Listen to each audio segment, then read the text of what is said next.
नमस्कार दोस्तों, आप लोगों का फिर से स्वागत है OneExam.in पे। तो बिजनेस ऑर्गेनाइजेशन में अपन कहाँ तक पहुँचे थे? हमने प्रोप्राइटरशिप, स्वामित्व वाली फर्म के बारे में बात कर लिया था।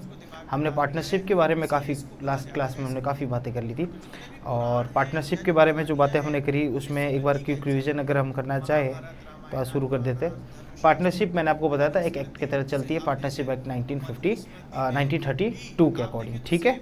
फिर हमने बात की थी share of profit and loss का शेयरिंग होना अनिवार्य है, ज़रूरी है, उसके बिना पार्टनरशिप होगी नहीं।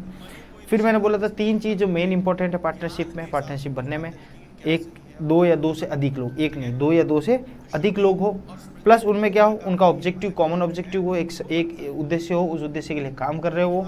फिर हमने बोला प्रॉफिट एंड लॉस वो आपस में शेयर करें, बिना प्रॉफिट इन लॉस के शेयर किए बिना पार्टनरशिप बनेगी नहीं। लीगल एस्पेक्ट में जो हम बात करें, लीगल अगर कोई पार्टनरशिप की लीगल स्टेटस की बात करें अपन, तो ये सारी चीज़ें होने उसके लिए अनिवार्य है। क्या क्या?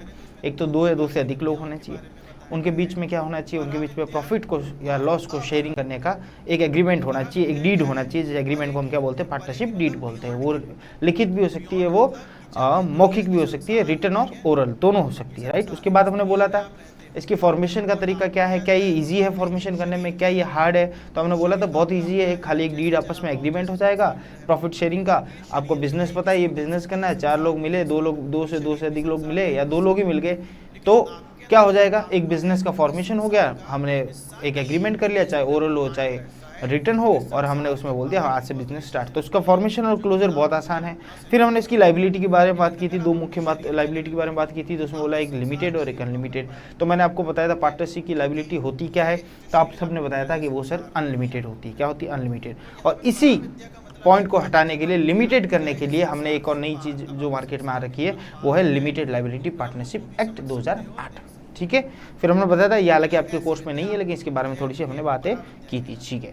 नंबर ऑफ पार्टनर कितने होने चाहिए, इसके बारे में अपन बात की थी। अपने बोला मिनिमम 2 लोग तो होने ही चाहिए, मैक्सिमम कितने हो सकते हैं? ऐसे तो 100 है, एक्ट के 464 जो सेक्शन है 464 उसके अकॉर्डिंग तो 100 है, लेकिन रूल के हिसाब से अभी तक कितने परमिसेबल है 50। मैक्सिमम कितने हो सकते हैं? 50। यानी 50 के ऊपर होते उनके बीच में पार्टनरशिप नहीं होगी। तो सिर्फ पार्टनरशिप नहीं होगी तो क्या होगा? पार्टनरशिप होगा तो कुछ भी हो सकता है, जॉइंट वेंचर हो सकता है, आपका एसोसिएशन ऑफ पार्टनरशिप AOP हो सकता है, कुछ भी हो सकता है, या फिर कंपनी बनाओ आप, सीधी क्या बनाओ? कंपनी बनाओ, ठीक है। फिर हमने म्यूचुअल एजेंसी की बात की थी। म्यूचुअल एजेंसी के अंदर हमने ये बताया था म्यूचुअल एजेंसी होता क्या है, प्रिंसिपल और एजेंट का रिश्ता, प्रिंसिपल और एजेंट का रिश्ता, एजेंसी का रिश्ता, उसी को हम क्या बोलते हैं? Mutual agency. और यही रिश्ता किसमें होता है? दोनों हर पार्टनर के आपस में रिश्ता होता है, ठीक है। कौन सा? म्यूचुअल एजेंसी का रिश्ता होता है, रिलेशन होता है। म्यूचुअल एजेंसी में होता क्या है, हर प्रत्येक पार्टनर दूसरे पार्टनर का क्या है? प्रिंसिपल भी है और उसका एजेंट भी है। यानी वो जो भी कार्य करेगा, जो भी काम करेगा, उसके लिए पूरी पार्टनरशिप क्या रहेगी? बाउंड रहेगी, पूरी पार्टनरशिप उसके लिए जिम्मेदार रहेगी, और इक्वली सारे के सारे पार्टनर क्या रहेंगे? जिम्मेदार होंगे किसी भी एक पार्टनर के किया हुआ काम के लिए, ठीक है। यानी फॉर एग्जांपल ऐसा भी कह सकते हैं, अगर लोन लेने गया, एक B C 3 पार्टनर थे, ए लोन लेने गया, लोन लेकर आ गया फर्म के नाम से, B और C जब लोन पेमेंट करने का टाइम होता है तो मना कर देते हैं कि भाई हम क्या करें, ए लेकर आया, हमें क्या लेने देना। लेकिन नहीं, अगर ए लेकर आया तो वो किसी फर्म के लिए काम कर रहा था, और फर्म के लिए काम कर रहा था, यानी B और C तुम दोनों भी उतने के उतने लाइबल है, क्योंकि वो तुम्हारे एजेंट क्या काम कर रहा था? एजेंट काम कर रहा था। इसको बोलते हैं म्यूचुअली एजेंसी बोलते हैं, ठीक है। आई होप यहाँ तक बात आपको समझ में आई होगी, और यही बात अपन ने कल की थी। उसके बाद हमने कुछ इसकी गुण बताए थे, कुछ अवगुण बताए थे। गुण में हमने क्या बताया था? इसका फॉर्मेशन क्लोजर बहुत आसान है, बनाना और बंद करना पार्टनरशिप फर्म को आसान है। किसके कंपेयर से? कंपनी के कंपेयर से, ठीक है।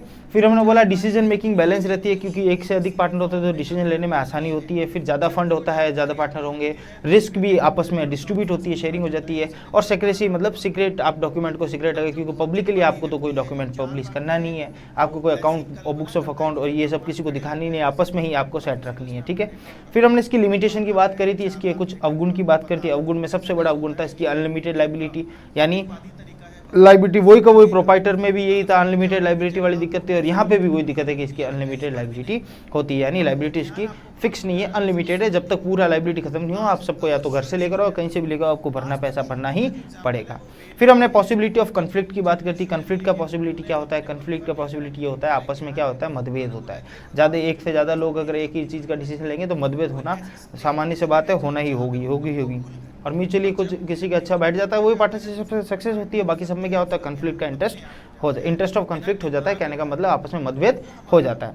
फिर लैक ऑफ पब्लिक कॉन्फिडेंस, मैंने आपको बोला था लोगों का कॉन्फिडेंस आपकी पार्टनरशिप पे थोड़ा कम होता है, ये भी इसका एक अवगुण है। कॉन्फिडेंस कम होना कारण कि आप आपके अकाउंट्स आप दूसरों को शो नहीं करते, आप अंदर ही अंदर रखते हो, तो सब लोगों को डाउट भी हो सकता है। और जब आपने सवाल किया था सर पब्लिक से हमें क्या लेना देना, तब मैंने आपको एक बात बताई थी, पब्लिक से लेना देना है हमें। रीजन बिंग, पब्लिक यानी क्रेडिटर्स हो गए, आपके देनदार हो गए, आपके जो रॉ मटेरियल जिससे आप खरीद रहे हो वो सप्लायर्स हो गए, आपके कस्टमर हो गए, आपके बैंक्स हो गए, ये सब क्या एक तरीके से पब्लिक ही आएगी। आप लोगों के लिए बाहरी लोग हैं, बाहरी लोगों का कॉन्फिडेंस आपके ऊपर थोड़ा कम रहता है, पार्टनरशिप फॉर्म पे कम रहता है, क्योंकि उनके एक्चुअल वास्तविक सिचुएशन तो हमें पता ऐसे भी नहीं चलती, क्योंकि उसके अकाउंट्स हमारे पास नहीं होते। सही है, चलो फिर हमने बोला टाइप्स ऑफ पार्टनर, पार्टनर कितने प्रकार के होते हैं। फिर हमने बोला एक्टिव पार्टनर होता है एक जो एक्टिवली पार्टिसिपेट करता है। फिर बोला स्लीपिंग पार्टनर जो सोता रहता है, मतलब सब कुछ है लेकिन वो काम नहीं करेगा, डोरमेंट कहते हैं उसको। ठीक है, तीसरी बात बोलते सीक्रेट पार्टनर, जो नेता लोग और ये कहीं ने सीक्रेट अपना इन्वेस्टमेंट करते हैं, सीक्रेट पार्टनर होते हैं जिनका नाम वाम नहीं लेना, लेकिन सारा हिस्सेदारी वो लेके जाएंगे। फिर हमने बात करी नॉमिनल पार्टनर की। नॉमिनल पार्टनर नाम से पता चला है, नाम से इसका नाम यूज करते हैं वो होते हैं नॉमिनल पार्टनर, राइट। यानी टाटा का एग्जांपल दिया था मैंने, नॉमिनल पार्टनर हो सकता है। फिर मैंने बोला पार्टनर बाय एस्टेबल, यानी अपने हरकतें अपनी किसी कार्य से वो क्या हो, पार्टनर कहीं दर्शाता हो कि उसकी पार्टनरशिप है या उसकी किसी कार्य से वो stable by work by action वो क्या बन जाता है, पार्टनर बन जाता है, उसको बोलते हैं पार्टनर बाय एस्टेबल। ठीक है, फिर आज अपन स्टार्ट करते हैं, क्या स्टार्ट करते हैं इसके साथ साथ पार्टनरशिप के टाइप्स। तो अपने बात करते थे टाइप्स ऑफ पार्टनरशिप, मैंने बताया था सवाल इसमें से पार्टनर कितने प्रकार के होते हैं, इनमें से भी सवाल एमसीक्यू बन सकता है। पार्टनरशिप किस टाइप की पार्टनरशिप होती है, इसके ऊपर भी सवाल बन सकता है। ठीक है, सबसे पहली हमारे सामने पार्टनरशिप कौन सी आती है, जनरल पार्टनरशिप। सारे नोट्स में अवेलेबल है भैया। फिर आप बोलोगे, कोई बच्चे पूछ रहे हैं हिंदी मीडियम के लिए अलग नोट्स है क्या सर, बिल्कुल अलग, हिंदी मीडियम के हिंदी में होंगे, उर्दू में तो कैसे दूंगा नोट्स में, हिंदी मीडियम के हिंदी में होंगे, इंग्लिश मीडियम के इंग्लिश में होंगे। ठीक है, मैं पहले दिन से कह रहा हूँ दोनों के नोट्स अलग अलग है, आप समझिए, यहाँ पर पढ़िए अपने नोट्स।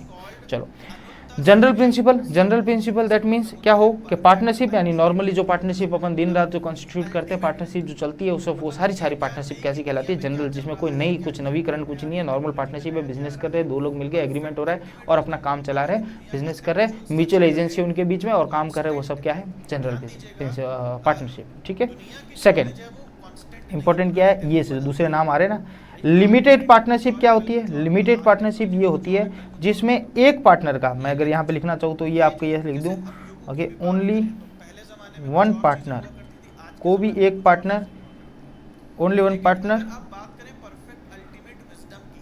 Unlimited liability. नोट्स हमेशा ऐसे अपने लैंग्वेज में बनानी चाहिए, छोटे छोटे बनाने चाहिए। ठीक है, और रिमेनिंग जितने भी पार्टनर है उनकी क्या हो जाएगी, लिमिटेड हो जाएगी लायबिलिटी। ठीक है, ये एल मैंने छोटा लिखा, इसको लायबिलिटी समझिएगा। ठीक है, हाँ अब सही है, कहने का मतलब ये ऐसे है, कहने का मतलब क्या हुआ, only one partner has a unlimited liability. इसमें क्या होता है, लिमिटेड पार्टनरशिप में कोई भी एक पार्टनर कह देता है मेरी लायबिलिटी अनलिमिटेड कर दो, यानी मैं जितना भी कोई कुछ होगा ऐसा घर से ला के पे करूंगा, अनलिमिटेड कर दो, बाकी सारी पार्टनर तुम सबकी लायबिलिटी क्या होगी, लिमिटेड होगी। ऐसा होता है, कई बार करते हैं, कोई ऐसा बिजनेस होता है उसमें ऐसा करता है कि भाई मेरी लायबिलिटी अनलिमिटेड रहेगी, बाकी जुड़ने वाले जितने भी पार्टनर है 2 3 4 उन सबकी लायबिलिटी लिमिटेड। ऐसा कर सकते हैं, एग्रीमेंट करके ऐसा कुछ भी कर सकते हैं, तोड़ फोड़ कुछ भी कर सकते हैं। तो ये 3 चीज़ें होनी जरूरी है, 2 से अधिक लोग होने चाहिए, प्रॉफिट को शेयर और प्रॉफिट का शेयरिंग होनी चाहिए, और तीसरी बात डीड एग्रीमेंट होना चाहिए, चाहे रिटर्न में चाहे ओरल में। बस ये 3 चीज़ के अलावा जो भी चीज़ है वो एक आदर्श पार्टनरशिप के लिए क्या क्या चीज़ें होती है वो हम डिस्कस करते हैं, लेकिन उसको चेंज भी किया जा सकता है। जैसे ये देखो लिमिटेड कर रहा है, अनलिमिटेड होती है पार्टनरशिप की लायबिलिटी, लेकिन वो लिमिटेड कर सकता है कोई, लेकिन एक की तो अनलिमिटेड होगी ही होगी, किसी की भी हो। तो ऐसा हो सकता है कोई एक पार्टनर बोल दे मेरी अनलिमिटेड कर दो, बाकी सब तुम लोगों की क्या कर दे, लिमिटेड कर दे। ठीक है, उसके बाद ये तो हुआ जनरल हो गया, लिमिटेड पार्टनरशिप होगी। फिर क्या हो जाती है, फिर आपके सामने आ जाती है ये आपके ऑन द बेसिस ऑफ, ये तो हो गया, चलो हाँ ये तो आपकी हो गया ऑन द, ये मैं बता रहा हूँ टाइप्स ऑफ पार्टनरशिप कर दिया, ये किसके ऊपर गया, ये हो गया ऑन द बेसिस, नोट्स में दे रखा है आपको, on the basis of liability. Liability के बेसिस पे 2 प्रकार की पार्टनरशिप होती है, एक तो जनरल एक लिमिटेड। जनरल में तो सबकी अनलिमिटेड है ही है। ठीक है, यहाँ लिख देता हूँ ऑल पार्टनर अनलिमिटेड। ठीक है, सारी पार्टनर की लायबिलिटी क्या हो जाएगी, अनलिमिटेड हो जाएगी। और लिमिटेड पार्टनरशिप के अंदर क्या होगी, सिर्फ एक पार्टनर की अनलिमिटेड होगी, बाकी सबकी लिमिटेड होगी। ये तो क्या on the basis of liability. ठीक है, अब बात करते हैं on the basis of, on the basis of duration, समय, ड्यूरेशन के हिसाब से पार्टनरशिप कितने प्रकार की होती है? फिर 2 प्रकार की होती है। पहली तो एक पार्टनरशिप आपके सामने है, इसको बोलते हैं हम पार्टनरशिप एट विल। क्या बोलते हैं? Partnership at will. Partnership at will ये होती है कि जब चाहे पार्टनरशिप कंस्टिट्यूट हो जाती है, जब चाहे पार्टनरशिप को हम क्या कर सकते हैं? बंद कर सकते हैं। जब चाहे हम पार्टनरशिप को क्या कर सकते हैं? बंद कर सकते हैं। जब, ये ऐसे भी लिख सकते हो, कभी भी बंद कर सकते हैं। मतलब सारे पार्टनर आपस में बात होगी, सारे पार्टनर की बात होगी आपस में, और चाहे क्या बंद कर दे। Partnership at will. At will, will का मतलब इच्छा अनुसार, विल का मतलब इच्छा अनुसार, और इच्छा के अनुसार जब चाहे सारे पार्टनर मिलके बोले कि अब बंद कर दे तो बंद कर देंगे फॉर्म। ठीक है, कोई एक पार्टनर कहे नहीं मेरे को तो नहीं रहना, मुझे तो बंद करनी है पार्टनरशिप फॉर्म, तो या तो उसको भाई पैसे दे के निकाल दो, या तो भाई तू जा रहा है, रिटायर हो रहा है, पार्टनर निकल जा। वो बोले नहीं निकलना, मेरे को तो फॉर्म बंद ही करवानी है, तो उसको फिर बंद भी करनी पड़ेगी आपको। तो पार्टनरशिप एट विल, जब चाहे कोई भी पार्टनर चाहे तो पार्टनरशिप को क्या कर सकता है? डिसॉल्व कर सकता है, बंद कर सकता है, खत्म कर सकता है। दूसरी क्या होती है? दूसरे हम नाम बोलते हैं पर्टिकुलर पार्टनरशिप। क्या बोलते हैं? Particular partnership. ये पर्टिकुलर कोई इवेंट के लिए होती है। ठीक है, इवेंट के लिए। ये पार्टनरशिप किसके लिए होती है? इवेंट के लिए। इवेंट के लिए होने का मतलब क्या हुआ? जैसे कि कोई मेला आया, या सर्दी आई, सीजनल आए, आपके ये विंटर वाला आपका बेचने, कपड़ा वपड़ा बेचने का आपका कारोबार है, या फटाके आए, फटाकों का कारोबार है, बहुत बड़ा कारोबार है, तो आप 2 पार्टनर मिलके पार्टनरशिप की। आपने बोला सर ये फटाकों दीपावली आ रही है तो फटाके बेचेंगे हम, और इन फटाकों के लिए बिजनेस करेंगे, आपस में पार्टनरशिप करेंगे। तो फटाके जब तक बिकेंगे, जब तक पार्टनरशिप होगी, जिस दिन फटाके बंद हो गए, मतलब कहने का मतलब दीपावली चलेगी, सीजन चला गया, तो आपका पार्टनरशिप ऑटोमेटिकली डिसॉल्व हो जाती है। तो कई लोग इस तरीके से भी पार्टनरशिप करते हैं कि कुछ समय के लिए, कुछ इवेंट के लिए आपस में आते हैं, एक पार्टनरशिप करते हैं, अपने साथ बिजनेस स्टार्ट करते हैं। जब वो समय, वो इवेंट, वो पर्टिकुलर जो आपका मकसद है वो पूरा हो जाता है, आपकी पार्टनरशिप ऑटोमेटिक डिसॉल्व हो जाती है। तो डीड में वो लिखवाते भी यही है, क्या लिखवाते हैं कि हम ये पर्टिकुलर मकसद के लिए या पर्टिकुलर इवेंट के लिए पार्टनरशिप कर रहे हैं, जिस दिन इवेंट पूरा हुआ हमारी पार्टनरशिप टूट जाएगी। मतलब वो पार्टनरशिप भी खत्म कर देते हैं, फिर आगे जो चाहे वो अलग अलग रास्ते हो सकते हैं अपने। तो इनको बोलते हैं पर्टिकुलर पार्टनरशिप। पर्टिकुलर नाम से बताया, पर्टिकुलर किसी कार्य के लिए, पर्टिकुलर किसी इवेंट के लिए। तो ये इवेंट के लिए जो की जाती है वो सब क्या कहलाती है? पर्टिकुलर पार्टनरशिप कहलाती है। ओके, आई थिंक आपको ये बात समझ में आई होगी। जैसे पार्टनर्स की चीज़ें भी समझ में आई होगी, वैसे पार्टनरशिप भी समझ में आई होगी आपको। बहुत ही आसान और बहुत ही सरल तरीके से मैं आपको समझाने की कोशिश कर रहा हूँ, ताकि आपको रटने की आवश्यकता नहीं पड़े और बहुत आसान तरीके से आप इन चीज़ों को समझ जाए।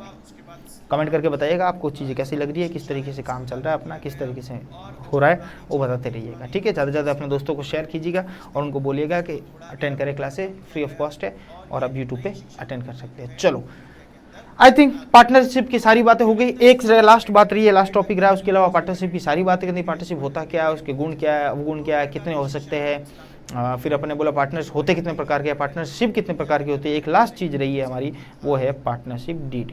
इसके बारे में बात मैंने थोड़ी बहुत तो पहले की थी, वापस अभी कर लेता हूँ एक बार।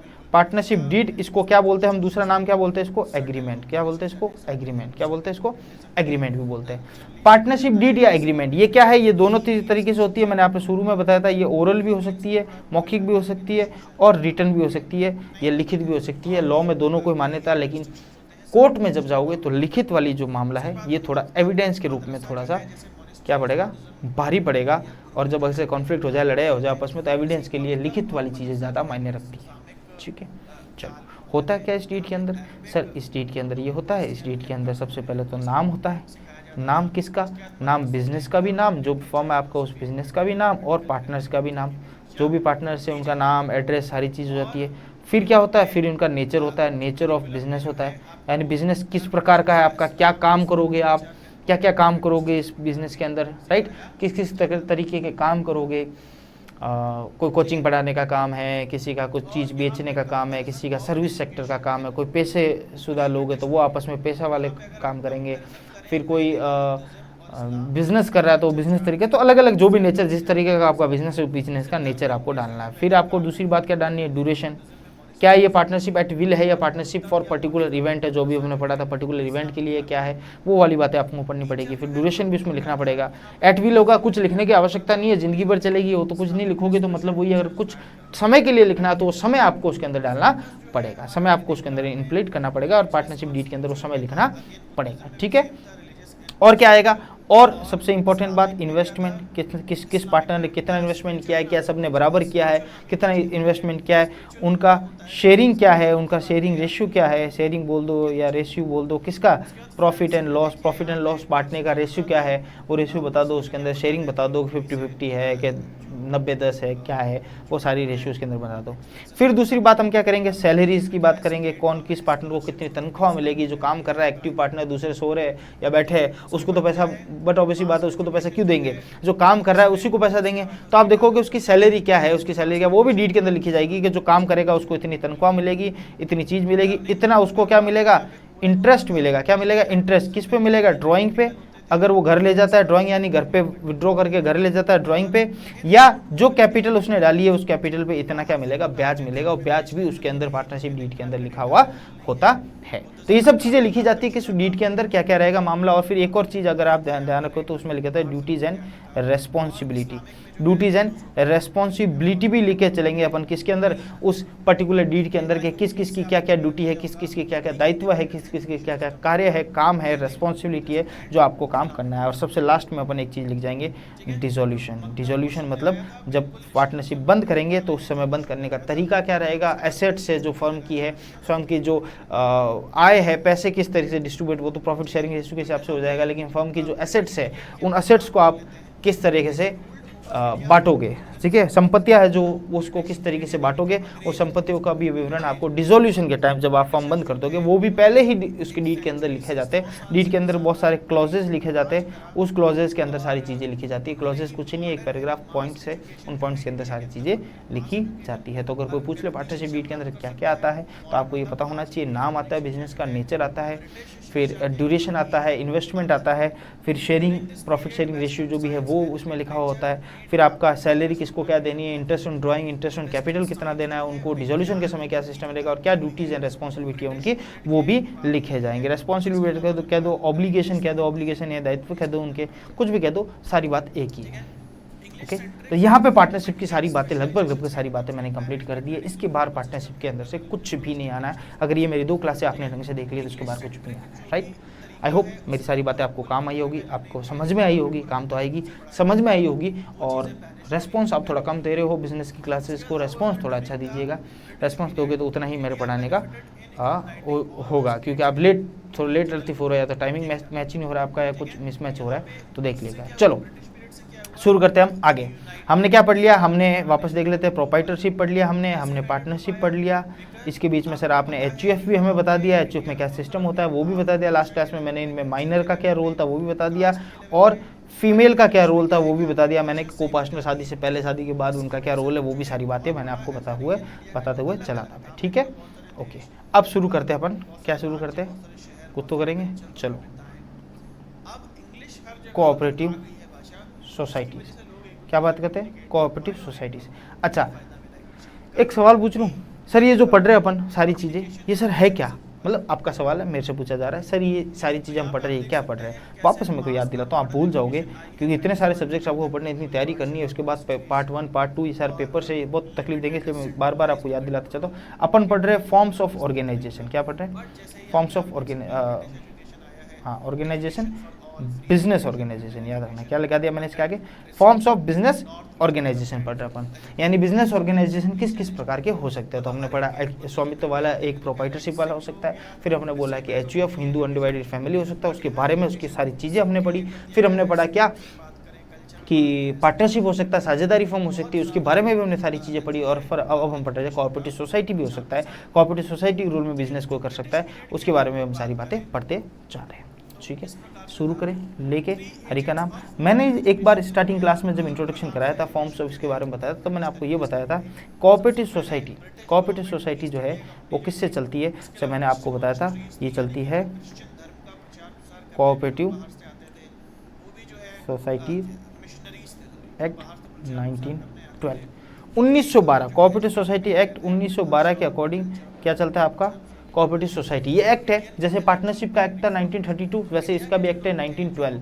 1912 में कोऑपरेटिव सोसाइटी एक्ट आया था, उसके अंदर जो भी रजिस्टर्ड होगी, जो भी चीज़ें रजिस्टर्ड होगी, या जो भी फर्म्स रजिस्टर्ड होगी, जो भी ऑर्गेनाइजेशन में बात करूँ, वो क्या बोल दूँ इनको, ऑर्गेनाइजेशन बात करूँ, जो भी बिजनेसेस या ऑर्गेनाइजेशन, बिजनेस ऑर्गेनाइजेशन रजिस्टर्ड होगी, जो इसके अंदर रजिस्टर्ड होगी, वो सारी की सारी क्या कहलाएगी, कोऑपरेटिव सोसाइटी कहलाएगी। इसके अंदर रजिस्टर्ड होने के लिए इसके कुछ मापदंड है, इसके कुछ रूल्स रेगुलेशन है, वो ऑटोमेटिक फॉलो कर दोगे तो आप क्या बन जाओगे, सोसाइटी बन जाओगे, कॉर्पोरेटिव सोसाइटी बन जाओगे। कोऑपरेटिव का मतलब देखो नाम से पता करो, कोऑपरेटिव, कोऑपरेटिव मतलब कॉर्पोरेट करने वाली, कॉर्पोरेट यानी सब भागीदारी देने वाली, मतलब साथ में मिलकर काम करने वाली वो सोसाइटीज होती है। यानी कुछ ऐसे कुछ नहीं, इसका मतलब ये है कुछ अपने अपने प्रकार के लोग ले लेते हैं, साथ में इसके मेंबर बन जाते हैं, वो आपस में एक ग्रुप बना लेते हैं और ग्रुप क्या करता है, काम करता है, बिजनेस करता है और बिजनेस को होने वाले प्रॉफिट या तो इसको देता है, किसको, उन्हीं लोगों को फायदा पहुंचाता है जो इसके मेंबर है, या फिर किसको, इन लोगों से ही क्या लेता है, बिजनेस लेगा, वो इनको ज़्यादा या तो कीमतें ज़्यादा दिलवाएगा इनको, या इनको प्रॉफिट प्रोवाइड करवाएगा, अलग अलग तरीके से अपने मेंबर्स को प्रॉफिट पहुँचाने वाली चीज़ें हैं, तो इसको बोलते हैं बिजनेस कोऑपरेटिव सोसाइटी। समझे मेरी बात। होता क्या है, या तो बंदा अकेला काम कर रहा है, या बंदा दो तीन आदमियों को मिलके पार्टनरशिप वाला काम कर रहा है, या उसकी फैमिली वाला बिजनेस है, फैमिली बिजनेस है तो एचयूएफ हो गया, या वो क्या कर रहा है, बड़ी कोई कंपनी बना रहा है, कंपनी का अकॉर्डिंग शेयर वेयर बांट के मार्केट में लोगों से ये ले रहा है, या फिर वो क्या करता है, वो ये करता है कि जैसे कि 1 आदमी, 2 आदमी, 3 आदमी, 4 आदमी, 5, 6, 7, 8, 9, 10, वो क्या करता है, ऐसे 10 अपने सेम तरीके के बिजनेस वाले 10 लोगों को इकट्ठा कर लिया और बोल दिया अपन क्यों ना अपन एक आपस में कोऑपरेटिव सोसाइटी बना लेते हैं। अपन क्या कर लेते हैं, अपने बिजनेस को क्या करते हैं, अपन 10 लोग मिल के अपना माल बेचेंगे, मिल के क्या खरीदेंगे, रॉ मटेरियल भी खरीदेंगे, मिल के उसको बनाएंगे, या अलग अलग भी बना सकते हैं, माल अलग हम क्या करेंगे, मिल के बेचेंगे। तो उससे क्या होगा, एक तो हमारी रेट रहेगी, फिक्स रहेगी, रेट जो हम चाहेंगे वही रेट रहेगी। दूसरी बात, कोई अपन से बार्गेनिंग नहीं कर सकता, बार्गेनिंग नहीं कर सकता मतलब आपको एक फिक्स, आप कोई सस्ते में नहीं बेच पाएगा, कोई ज़्यादा महंगा बिन फालतू का मैनिपुलेशन नहीं करेगा, ज़्यादा महंगा नहीं बेचेगा, कोई सस्ते में नहीं बेचेगा। तो ये तरीके से क्या होता है, कॉर्पोरेटिव सोसाइटी के जो मेंबर्स होते हैं, फिर ये हम क्या करेंगे, हम आपस में पैसा जोड़ेंगे और हम क्या देंगे एक दूसरे को, जो भी अपने मेंबर्स होंगे उसमें कोई गरीब होगा, कोई हेल्पफुल होगा तो उसको हम लोन देंगे या फिर क्रेडिट प्रोवाइड कराएंगे, उधार देंगे उसको, ठीक है, कम ब्याज रेट पे, इंटरेस्ट फ्री दे दो या इंटरेस्ट को कंसेशन कर दो, कम पे देंगे। ये सारी फैसिलिटी हम जो उसको देंगे वो हम क्या देंगे, एक ग्रुप बना लेते हैं, उसको बोलते हैं कोऑपरेटिव सोसाइटी। आई होप ये बात आपको समझ में आई होगी, कोऑपरेटिव सोसाइटी किसे कहते हैं, किस तरीके से वो काम करती है। समझ में आया बात सारा। मैं वापस आपको बार बार क्लियर इसलिए करते जाता हूँ कि आप कहीं कंफ्यूज ना हो, कंफ्यूज होने के कारण मेरी इतनी मेहनत है वो कहीं पानी में ना मिल जाए। चलो, कोऑपरेटिव सोसाइटी की बात होगी, ठीक है। बात होगी क्या सर, इतने हैं कि इतना याद रखना है कि कोऑपरेटिव सोसाइटी एक्ट में रजिस्टर्ड है? नहीं, इसकी और भी बातें अपन करते जाते हैं, ठीक है। अगर मैं सिंपल सी बात बोलूँ, अगर इसकी डेफिनेशन के रूप में लिखूँ तो ये कह सकता हूँ, वर्किंग टुगेदर, एक साथ काम करना। वर्किंग टुगेदर का मतलब होता है एक साथ काम करना, फॉर अ कॉमन पर्पस, किसी एक कॉमन पर्पस के लिए काम करना। सारे मिलके एक साथ काम करें किस कॉमन पर्पस के लिए, तो कॉमन पर्पस क्या है, या तो हमारा माल बेचना है, या हमें एडवर्टीजमेंट करना है, या जो भी, मतलब जो भी एक कॉमन एक पर्पस होना चाहिए, उसमें साथ में मिलके काम करें। अपन ने पार्टनरशिप का पढ़ा था, ये भी है कि साथ में मिलके कॉमन ऑब्जेक्टिव को पूरा करें। तभी जब कॉमन ही ऑब्जेक्टिव होगा तभी तो साथ में मिलकर कोई बिजनेस करोगे। अगर ऑब्जेक्टिव तुम्हारे अलग अलग हुए, तुम्हारे ऑब्जेक्टिव जो तुम्हारे उद्देश्य है उनमें अगर आपका क्लैश हो गया तो गड़बड़ हो जाएगी ना। तो ऑब्जेक्टिव होना चाहिए कौन, एक लिखा हुआ एटलीस्ट, इसमें क्या है, एटलीस्ट 10 एडल्ट पर्सन होना जरूरी है कॉर्पोरेटिव सोसाइटी के लिए। कितना होना चाहिए, 10 एडल्ट पर्सन, एडल्ट यानी 18 साल से ऊपर वाले पर्सन होने चाहिए। और कितने होने चाहिए, 10 एडल्ट पर्सन होना जरूरी है, तभी कॉर्पोरेटिव सोसाइटी बनेगी, अन्यथा बनेगी नहीं। यानी ये रूल्स, बाकी सारे rules regulation corporative society act 1912 में दे रखे हैं। उसमें एक रूल ये भी है कि 10 से ज़्यादा मेंबर, 10 मेंबर तो कम से कम होने चाहिए, मिनिमम होने चाहिए। यहाँ पे मैं मिनिमम कर देता हूँ, मिनिमम होने चाहिए तभी काम होगा। पार्टनरशिप में कितने थे, 2। प्रोप्राइटरशिप में कितने थे कि सर एचयूएफ में तो कोई अकेला भी हो सकता है, बहुत सारे भी हो सकते हैं, कोई दिक्कत नहीं। कॉर्पोरेटिव सोसाइटी में कितने हैं कि सर 10 से ज़्यादा, 10 मेंबर तो मिनिमम होने चाहिए, ठीक है। अब इसकी कुछ गुणवत्ता वाली बात कर लेते हैं, कुछ बात कर लेते हैं किस तरीके से। सबसे पहला बात है वॉलंटरी मेंबरशिप। क्या बात कर रहा हूँ मैं, वॉलंटरी मेंबरशिप। वॉलंटरी मेंबरशिप का मतलब क्या हुआ, इसका जो मेंबर बनना चाहता है वो स्व इच्छा से बन सकता है, कोई तरीका जबरदस्ती नहीं है, कोई तरीके नहीं है। इसका जो भी मेंबर बनना चाहता है स्व इच्छा से आके अपना मेंबर बन सकता है। यानी अलग अलग जो आदर्श क्रेडिट कोऑपरेटिव सोसाइटी देखा होगा, कुछ फार्मर के लिए है, कुछ कंज्यूमर के लिए, ये सब ये क्या है, ये कोऑपरेटिव सोसाइटीज है। इनके अंदर जाके आप कोई भी मेंबर बन सकते हो वॉलंटरी, अपने स्व इच्छा से, कोई जबरदस्ती, कोई कंपलसरी नहीं है। आप चाहो तो मेंबर बनोने वाले मत बनो, ठीक है। मेंबर बनोगे तो आपको बहुत सारे फायदे मिलेंगे सोसाइटी के मेंबर होने से, और नहीं बनोगे तो कोई दिक्कत नहीं है, कोई इशू वाली बात नहीं है। दूसरी बात, एक तरीके से इसको क्या मिलता है, लीगल स्टेटस मिलता है। किसको लीगल स्टेटस मिलता है, कोऑपरेटिव सोसाइटी को एक लीगल स्टेटस मिल जाता है, क्योंकि वो एक्ट में रजिस्टर्ड हो जाती है तो लीगल स्टेटस मिल जाता है उसको। क्या मिल जाता है, लीगल स्टेटस। तो अब वो लीगली एक सोसाइटी है जो रूल्स एंड रेगुलेशन के अकॉर्डिंग काम करती है, तो उसमें कोई भी चीज़ आपको इलीगल नहीं मिलेगी, सारी चीज़ लीगल होगी। और उसके मेंबर बने तो आपको भी कई तरीके का फायदा मिलेगा, आपका बिजनेस भी अपग्रेड होगा, आपका बिजनेस भी बढ़ेगा और लीगल तरीके से बढ़ेगा, तो आपको कोई दिखने की टेंशन लेने की ज़रूरत नहीं है। और सबसे अच्छी बात यहाँ जाके आ जाती है कि इसकी लाइबिलिटी क्या रहती है, लिमिटेड लाइबिलिटी होती है। लाइबिलिटी क्या रहती है, लिमिटेड। अगर इसका नुकसान हुआ तो जितनी लाइबिलिटी, सबके जितने शेयर होंगे, जितना मेंबर, जितने अमाउंट का मेंबर है वो उतना ही भुगतेगा, इससे ज़्यादा नहीं भुगतेगा। तो लाइबिलिटी इनकी कितनी है, लिमिटेड है। सबकी जो मेंबर्स होंगे उनकी लाइबिलिटी लिमिटेड होगी, अनलिमिटेड वाला यहाँ पे मुद्दा नहीं है, याद रखिएगा। प्रोप्राइटर में अनलिमिटेड थी, पार्टनरशिप में अनलिमिटेड थी, लेकिन यहाँ पर क्या है, लिमिटेड लाइबिलिटी है। लिमिटेड लाइबिलिटी होने से कारण सबकी लाइबिलिटी कोई दिक्कत वाली बात नहीं है, आपका लाइबिलिटी क्या हो जाएगी, लिमिटेड हो जाएगी। और चौथी बात है कंट्रोल। यहाँ पे बहुत अच्छी तरीके से कंट्रोल होता है। कंट्रोल होता है क्योंकि अब एक आदमी तो बिजनेस चला नहीं रहा है या 2-3 आदमी तो चला नहीं रहा है, यहाँ पे कोई एक ग्रुप ऑफ पर्सन है। क्या है, ग्रुप है। अब ग्रुप है तो ग्रुप क्या करेगा, ग्रुप के पदाधिकारी, सारे मेंबर्स के जो एडमिनिस्ट्रेटिव जो पदाधिकारी है उनको भी इलेक्ट किया जाएगा। इनका इलेक्शन होता है, बाकायदा इनका इलेक्शन होता है, आपस में इलेक्शन होकर ये क्या करते हैं, किसी को प्रेसिडेंट बनाते हैं, किसी को वाइस प्रेसिडेंट बनाते हैं, किसी को सेक्रेटरी बनाते हैं, ठीक है, किसी को ट्रेजरर बनाते हैं। ट्रेजरर यानी जो ये पैसा वैसों का लेन देन करे, इस तरीके से, समझ रहे हो। तो ये सब इनका एक दायित्व दिया जाता है, कुछ नहीं। कॉर्पोरेटिव सोसाइटी का सिंपल से एग्जांपल लोकल लैंग्वेज में बात करूँ तो आपके घर की होम सोसाइटी, जो होम सोसाइटी है आपकी, जो आप किसी में रहते हो, जैसे तारक मेहता का उल्टा चश्मा है ना, उसमें आप देखना वो कौन सी है सोसाइटी उसकी, तारक मेहता वाली, गोकुल धाम प्रीमियम लीग होती है ना, GPL, Gokul Dham premium league. तो ये गोकुल धाम प्रीमियम लीग जो है ना, तो गोकुल धाम एक सोसाइटी है, उस सोसाइटी का एक में सेक्रेटरी कौन है, अपने वो भिड़े, ठीक है। तो ये भिड़े क्या होगा, सेक्रेटरी होता है। इन्होंने इलेक्शन किया, भिड़े को बनाया सेक्रेटरी। वैसे प्रेसिडेंट भी बन सकते हैं, वाइस प्रेसिडेंट, बड़ी सोसाइटी बड़ा काम होता है। तो भिड़े क्या करेगा, निगरानी करेगा, कंट्रोल करता है। जैसे सोसाइटी में पूरा कंट्रोल कैसे करता है वो भिड़े कंट्रोल करता है, उसी तरीके से यहाँ पे कंट्रोल अच्छा रहता है। और यहाँ पे एक सेक्रेटरी होता है, एक पावर होता है, एक आदमी, एक वाइस प्रेसिडेंट, तो इनमें एक सिस्टम होता है, एक एडमिनिस्ट्रेटिव सिस्टम होता है, एक प्रशासनिक ढांचा होता है। वो प्रशासनिक ढांचा क्या करता है, पूरे सिस्टम का निगरानी करके अच्छा करता है। तो एक इसका फीचर्स हो गया, एक इसकी गुणवत्ता बात होगी कि इसमें कंट्रोल बहुत अच्छा रहता है, कंट्रोल बहुत अच्छा रहता है, ठीक है। गोकुल धाम याद रखना, कोऑपरेटिव सोसाइटी से याद आ जाएगा। फिर एक क्या होता है, सर्विस मोटो। क्या मुझे बताओ, जो भिड़े है उसको इतनी गालियां पड़ती है, जेठालाल तो उसके पीछे पड़ा रहता है, उसका बेटा भी रहता है पड़ा, और सारे लगभग भिड़े को गालियां निकालते हैं, तो भी वो बेचारा हर जगह मुंह आगे करके आ जाता है कि भाई हाँ ये काम मैं करूंगा, ये काम मैं करूंगा। मतलब वो क्या है, उसके लिए कोई पैसा चार्ज करता है क्या, वो नहीं करता। वो उसकी सर्विस मोटिव है, उसका उद्देश्य क्या है, मैं सेवाएं दूं।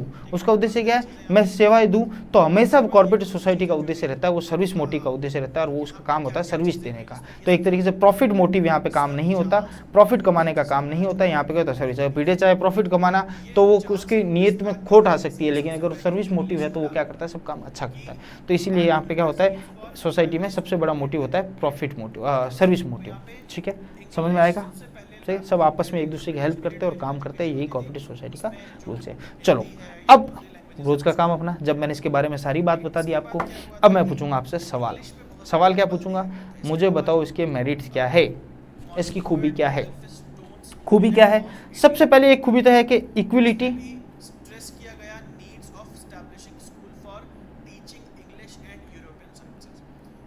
Equality in voting. यानी वोटिंग जो है आपका, उसमें क्या होता है, स्टेटस मान लो।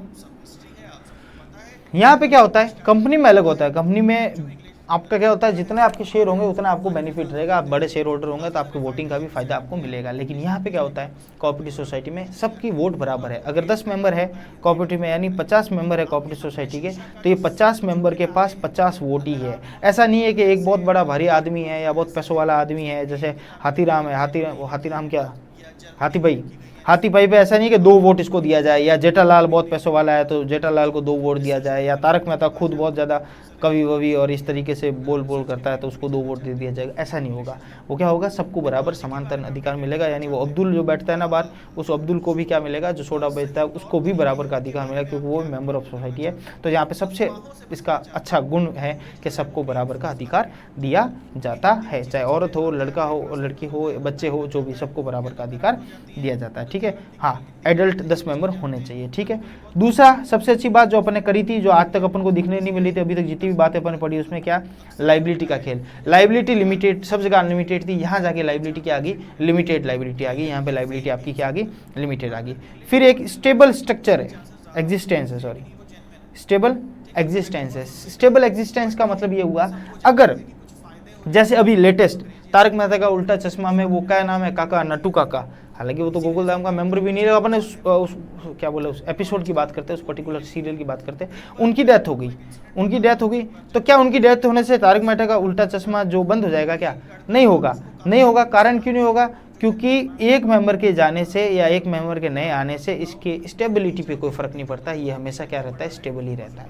सारे मेंबर अगर चले गए तो बात अलग है, बाकी एक मेंबर के आने और जाने से इसकी स्टेबिलिटी पे कोई फर्क नहीं पड़ता। एक या दो, 3,000 कितने मेंबर, अगर 3 ही मेंबर है और 3 ही चले गए तो भैया फिर तो श्राद्ध करो और कुछ नहीं हो सकता, ठीक है। तो 3 मेंबर चले गए तो बात अलग है, लेकिन 1-2 मेंबर के जाने से इसका एग्जिस्टेंस खत्म नहीं होता, तो ये हमेशा सालों साल एग्जिस्ट रहता है, स्टेबल रहता है, तो कोई दिक्कत वाली बात नहीं है, इनका ढांचा मजबूत है। और सबसे अच्छी बात है सपोर्ट फ्रॉम गवर्नमेंट, सबसे इसका प्लस पॉइंट ये है, गवर्नमेंट सरकार के द्वारा इन कोऑपरेटिव सोसाइटी को बहुत ज़्यादा सपोर्ट दिया जाता है, बहुत ज़्यादा पैसे दिए जाते हैं, एड दिया जाता है, फंड दिया जाता है। किस लिए दिया जाता है, ग्रांट्स दी जाती है, किस लिए दिया जाता है, ताकि ये पर्टिकुलर, एक तो इनका सर्विस मोटो है और ये पर्टिकुलर अपने फील्ड में और ज़्यादा अच्छा करे और ज़्यादा प्लस करे, तो इनके लिए गवर्नमेंट का सपोर्ट ज़्यादा होता है, ठीक है। ये तो उसकी हमने बात कर दी, किसकी, ये तो बात कर दी हमने मेरिट्स की।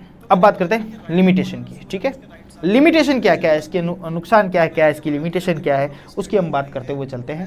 सबसे पहले तो इन एफिशिएंट मैनेजमेंट, इसका मैनेजमेंट थोड़ा बिगड़ा हुआ। अब मेंबर, उनमें से कोई एक मेंबर बनेगा जो सेक्रेटरी बनाए, चाहे कुछ भी बनाए मेंबर, अब वो मेंबर की नियति कैसा है, नियति तो छोड़ो, सर्विस मोटिव होगा, लेकिन उसकी एबिलिटी क्या है, वो एबिलिटी पे डिपेंड करता है कि वो किस तरीके से मैनेज करके चलेगा इसका। तो इनसफिशिएंसी, वही एग्जांपल, वही बात जो प्रोप्राइटर में ये कमी आई थी, वही कमी आई थी पार्टनरशिप के अंदर की, उन पार्टनर में से कोई मैनेज करेगा तो जरूरी तो ना वो मैनेज करने में इतना ज़्यादा सक्षम हो, तो इन एफिशिएंसी ऑफ मैनेजमेंट है। मैनेजमेंट में यहाँ पे भी दिक्कत होती है कि मेंबर तो वही है, उनमें से कोई बाहर से तो कोई हायर करके लाएंगे नहीं, उन्हीं में से कोई मैनेजमेंट करेगा, उनमें से कोई सेक्रेटरी रहेगा। तो बीडे की क्या बोले मैनेजमेंट पे हमें शक है, बीडे की मैनेजमेंट पे हमें शक है, इसलिए इनको हम क्या बोलते हैं, इनएफिशिएंट इन मैनेजमेंट, पहली बात। दूसरी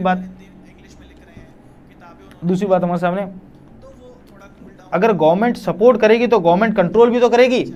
अब अच्छा लगेगा गोकुलधाम में अगर पुलिस वाले खड़े रहे, कोई कुछ भी हो तो हमसे पूछा क्या, एक लेटर गवर्नमेंट को लिखो, वीडियो को कुछ भी काम करना है, कोई छोटा मोटा वो करते रहते, पूरे दिन यही करते रहते, कुछ ये त्यौहार कर दिया, वो त्यौहार कर दिया, तो उसके लिए क्या वो सरकार को लेटर थोड़ा लिखेंगे बार बार, तो लेकिन कोऑपरेटिव सोसाइटी होगा तो वहाँ पे एक काम करना पड़ेगा उनको, गवर्नमेंट कंट्रोल, अगर गवर्नमेंट ने फंड दिया है उनके डेवलपमेंट के लिए, उनके लिए, तो गवर्नमेंट कंट्रोल भी अपना लगाएगा ताकि उस फंड का मिसयूज ना हो, फंड का सही तरीके से जो उद्देश्य है उस पर्टिकुलर कोऑपरेटिव सोसाइटी के वो क्या हो, चलते रहे। और सबसे बड़ा क्या बोले लिमिटेशन है डिफरेंस इन ओपिनियन, ओपिनियन में डिफरेंस। ओपिनियन में डिफरेंस का सबसे बड़ा वही, जेठालाल लड़ता रहता है बीडे से, बीडे रूल बनाता है, जेठालाल फॉलो नहीं करता, जेठालाल कुछ बोलता है, बीडे नहीं मानता, या इसी प्रकार से और भी बहुत सारे मेंबर्स हैं उनके आपस में नहीं बनते, अय्यर की जेठालाल से नहीं बनती, तो ऐसे किस तरीके से बहुत सारी ओपिनियन में डिफरेंस आ जाता है। इसलिए कोई भी एक रूल, एक चीज़ पे हम फोकस नहीं कर पाते, एक चीज़ पे कोई डिसीजन नहीं निकल सकता। ये इसकी कुछ खामियां हैं, कुछ इसको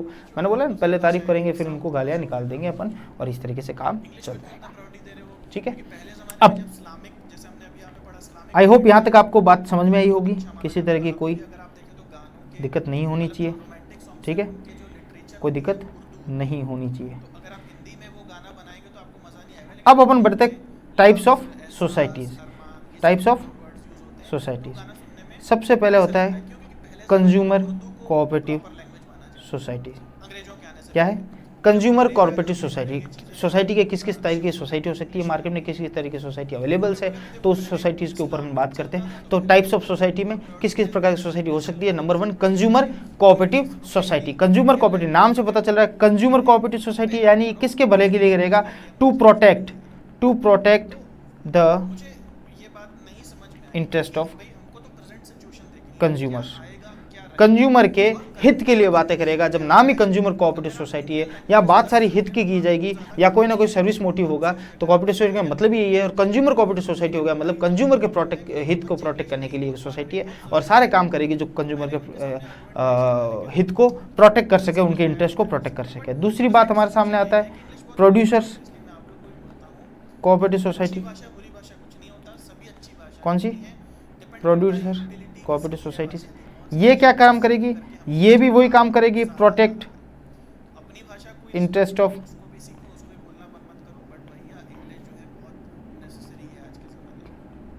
प्रोड्यूसर्स। समझ में आई मेरी बात? प्रोड्यूसर कौन? जो माल बनाता है, ठीक। कंज्यूमर जो भाई अल्टीमेट कंजप्शन कौन करता है? कंज्यूमर करता है। प्रोड्यूसर कौन? जो माल बनाता है। तो जब प्रोड्यूसर अपने लिए भी तो कोऑपरेटिव सोसाइटी, वो सारे मिलके एक जो मेन तो सप्लायर यही करते हैं ना, आपस में मिलके एक कोऑपरेटिव सोसाइटी बनाते हैं। तो प्रोड्यूसर ने बनाया, वैसे कस्टमरों की भी बनी होगी। कस्टमर अपने हित की बात करेंगे, प्रोड्यूसर अपने हित की बात करेंगे। तो ये होती है कोऑपरेटिव सोसाइटी। तीसरी, और क्या क्या नाम देख लो, बाई चांस सवाल आ जाए इसमें से तो आपको उस समय ध्यान रहे। मार्केटिंग कोऑपरेटिव सोसाइटीज, ये क्या है? ये किसकी बात करेगा? To help small producers in selling products. Marketing cooperative society का काम क्या होगा? मार्केटिंग प्रोडक्ट सोसाइटी का काम ये होगा कि वो क्या करेगा, जो स्मॉल प्रोड्यूसर है, जो छोटे छोटे जो है ना अपने बिजनेसमैन जो प्रोड्यूस करते हैं कोई चीज़, छोटी छोटी चीज़ें या छोटे इन साइज में छोटे बोल रहे हैं अपन, उनको साइज में अगर जो छोटे प्रोड्यूसर है उनको क्या, उनको सेलिंग जब प्रोडक्ट बेचते हैं उनको दिक्कत हो जाती है, क्योंकि बड़े बड़े जो बिजनेसमैन है वो क्या करते हैं, बहुत बड़ा खर्चा करते हैं मार्केटिंग और इन चीज़ में। इतना बड़ा खर्चा वो पहुँच ही नहीं पाते उसके ऊपर। तो वो क्या करते हैं, 10-15 लोग ऐसे कोऑपरेटिव सोसाइटी बना लेते हैं, वो मिल के क्या करते हैं, एक साथ ही क्या करते हैं, मार्केटिंग करते हैं। क्या करते हैं? मार्केटिंग करते हैं। और ये मार्केटिंग करने से उनका क्या होता है, प्रोडक्ट, एक तो सब जने 1-1 लाख रुपया खर्च करेगा तो उस लेवल तक नहीं पहुंच पाएगा। अगर 10 जने मिलकर करेंगे तो 10 लाख होगा। 10 लाख में वो सारे प्रोडक्ट अपने बेच सकते हैं और प्रोडक्ट लगभग उनके सेम ही होते हैं। इस तरीके से वो क्या कर देते हैं, मार्केटिंग कर लेते हैं और उनको बोलते थे मार्केटिंग कोऑपरेटिव सोसाइटी। चौथी हमारे सामने कौन सी है जो सबसे ज़्यादा चलती है? Farmers cooperative society.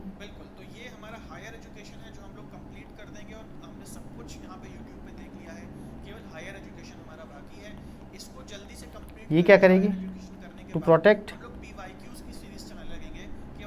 Interest of farmers. Farmer के इंटरेस्ट को प्रोटेक्ट करेगा। कैसे? उनको बेटर इनपुट दिलाएगा, रीजनेबल कॉस्ट पे दिलाएगा। समझे मेरी बात कैसे? फार्मर्स कोऑपरेटिव सबसे ज़्यादा यही चलती है, इंपॉर्टेंट यही है, सबसे ज़्यादा ये चलती है मार्केट में, यही है। फार्मर कोऑपरेटिव सोसाइटी क्या करते हैं, किसान अपने साथ इकट्ठा होकर सब एक आपस में इकट्ठा होकर कोऑपरेटिव सोसाइटी बनाते हैं। उसमें बोलते हैं माल भी उसी तरीके से बेचेंगे। प्लस ये कोऑपरेटिव सोसाइटी क्या काम करती है, ये करती है उन फार्मर के हितों की रक्षा करना, पहली बात तो, जो सबका ही मोटिव है। दूसरा ये क्या करती है, दूसरा ये करती है कि उनको बेटर इनपुट दिलाए। बेटर इनपुट का मतलब होता है कि इनपुट मतलब कोई चीज़ देना, जैसे खाद हो, फर्टिलाइजर हो, ये सारी चीज़ें उनको अच्छी क्वालिटी की, ऑर्गेनिक, सब अच्छी बढ़िया, जिसमें नुकसानदायी नहीं हो, उनकी जमीन को भी नुकसान ना हो और फसल को भी नुकसान ना हो, ऐसी इनपुट दिलाए और रीजनेबल कॉस्ट पे दिलाए, एक सही मूल्य पर दिलाए, अच्छे मूल्य पर दिलाए, सस्ती दिलाए, ठीक है, ताकि वो और ज़्यादा ग्रो कर सके। तो ऑटोमेटिकली उनके हितों की रक्षा हो जाती है, ठीक है। तो ये फार्मर वाला हो गया। पांचवी हमारे सामने है, ये भी बहुत ज़्यादा चलती है, क्रेडिट कोऑपरेटिव सोसाइटी। ये तो आपने सुना भी होगा, कई तरह की आदर्श है, ये है, वो है। आदर्श तो मेरे ख्याल से बंद भी होगी ना, हाँ। इसका एक ही काम है, इजी क्रेडिट टू मेंबर्स। इसका एक ही काम है, अपने मेंबर्स को, जो इसकी इस पर्टिकुलर कोऑपरेटिव सोसाइटी के जो मेंबर्स है, जो इसके अकाउंट खुलवाते हैं, इसके मेंबर है, उनको इजी क्रेडिट दिया जाए। इजी क्रेडिट दिया जाए अपने मेंबर्स को, आराम से उनको क्रेडिट मिल जाए। इसलिए आदर्श इनमें घोटाले भी ज़्यादा होते हैं। क्यों? क्योंकि ये क्या करते हैं, इजीली लोन दे देते हैं, डॉक्यूमेंटेशन कम रखते हैं, जो बैंक रखती है उससे कम रखते हैं, तो ज़्यादा दिवाळे हो जाते हैं, ज़्यादा लोग पैसे नहीं भरते, और ये खुद भी, इनके जो मेंबर्स होते हैं वो भी कई बार ऐसे फ्रॉड कर लेते हैं और पैसे खा के भाग जाते हैं। तो इनका क्रेडिट कोऑपरेटिव सोसाइटी का भी, ये भी क्या है, एक कोऑपरेटिव सोसाइटी है जो मिलकर एक कोऑपरेटिव सोसाइटी बनाते हैं, इस तरीके से काम करते हैं, अपने मेंबर्स को पैसा देने का काम करते हैं। और छठी एक और है, कोऑपरेशन। ये भी बहुत चलती है भैया, ये तीन ही लास्ट की चलती है, मैंने तो ये देखी है ज़्यादातर। क्या देखो, ये प्रोड्यूसर वाली भी अपने स्तर पे, छोटे स्तर पे बनाती है। फार्मर कोऑपरेटिव सोसाइटी तो गांव में चलती है बिल्कुल। क्रेडिट कोऑपरेटिव सोसाइटी आप सब जानते ही हो, हर जगह ही है। कॉर्पोरेशन हाउसिंग सोसाइटी, ये क्या करती है, ये करती है हाउसिंग फैसिलिटीज मिल जाए अपने मेंबर्स को, किस पे, एट रीजनेबल कॉस्ट पे। किस पे, रीजनेबल कॉस्ट पे क्या मिल जाए, ये हो जाए हाउसिंग फैसिलिटी मिल जाए। कॉर्पोरेशन हाउसिंग सोसाइटी आपने देखी होगी, अलग अलग जगह, अलग अलग शहरों में, सब जगह, ज़्यादातर अर्बन में होती है इस तरीके से, सिटी में होती है, रूरल में तो कम होती है। अर्बन में क्या होती है, कॉर्पोरेशन सोसाइटीज़ होती है, वो क्या करती है, सरकार एक कॉर्पोरेट 10-15 लोग या जितने बड़े बड़े लोग मिलके, सरकार ही ज़्यादातर ये काम करती है, मिलके क्या करती है, सोसाइटी बनाती है, सोसाइटी के अंदर हाउसिंग प्रोजेक्ट लॉन्च करती है, उस प्रोजेक्ट में गवर्नमेंट पैसा देती है, तो कंट्रोल भी गवर्नमेंट रखती है अपने पास। उसमें क्या करता है, हाउसिंग फैसिलिटी मिले, सबको घर मिले, और जो उसका मेंबर है, जो पैसा भरेगा, उसका मेंबर बनेगा, उसको घर की फैसिलिटी मिलेगी, रीजनेबल कॉस्ट पे मिलेगी, एक आम नॉर्मल जो वहाँ पे जितनी महंगाई जो मार्केट में होगी उस तरीके से नहीं, और रीजनेबल कॉस्ट पे मिलेगा। तो हाउसिंग सोसाइटी भी बहुत ज़्यादा मार्केट में चलती है, ये भी चलती है, ये भी चलती है। ठीक है, आई होप कॉर्पोरेटिव सोसाइटी के बारे में आपको पूरा समझ में आया होगा। कॉर्पोरेटिव सोसाइटी चलती किस एक्ट है, कॉर्पोरेटिव सोसाइटी एक्ट 1912 के हिसाब से चलती है। इसके हमने गुण बता दिए, अवगुण बता दिए, इसके फीचर्स बता दिए, फिर टाइप बता दिए हमने, एक तो कंज्यूमर है, एक प्रोड्यूसर है, एक मार्केटिंग है, एक फार्मूला फार्मर्स है, एक तुम्हारे क्रेडिट है, कॉर्पोरेशन हाउसिंग सोसाइटी भी है। आई होप आज की क्लास इतनी ही करते हैं, ये सारी बातें पता चल गई है, और इसी के साथ अपना ये भी टॉपिक पूरा हो गया है। अब अपन क्या करेंगे, अब अपन बात करेंगे कंपनी की, और कंपनी की बात करते हुए बिजनेस ऑर्गेनाइजेशन का पहला पोर्शन आपका कंप्लीट हो जाएगा, जो कि आरपीएससी फर्स्ट ग्रेड के अंदर आपका जो पहला पोर्शन है वो ऐसे भी कंप्लीट हो जाएगा। ठीक है, मतलब बिजनेस ऑर्गेनाइजेशन को जो वहाँ पर दे रखा है वो सारी चीज़ क्लियर हो जाएगी। उसके बाद अपन चलेंगे मैनेजमेंट पढ़ने में। मैनेजमेंट को बहुत ही डिटेल में, बहुत ही अच्छी तरह से, मस्ती से पढ़ेंगे मैनेजमेंट आपको मज़ा आ जाएगा, बस मैनेजमेंट पढ़ने का मजा आ जाएगा आपको, और मैनेजमेंट आपकी ज़िंदगी डे टू डे लाइफ में भी आप मैनेजमेंट करना स्टार्ट कर देंगे। इस तरीके से अपन पढ़ेंगे। बहुत बहुत धन्यवाद, ऐसे जुड़े रहे एग्जाम से। Thank you.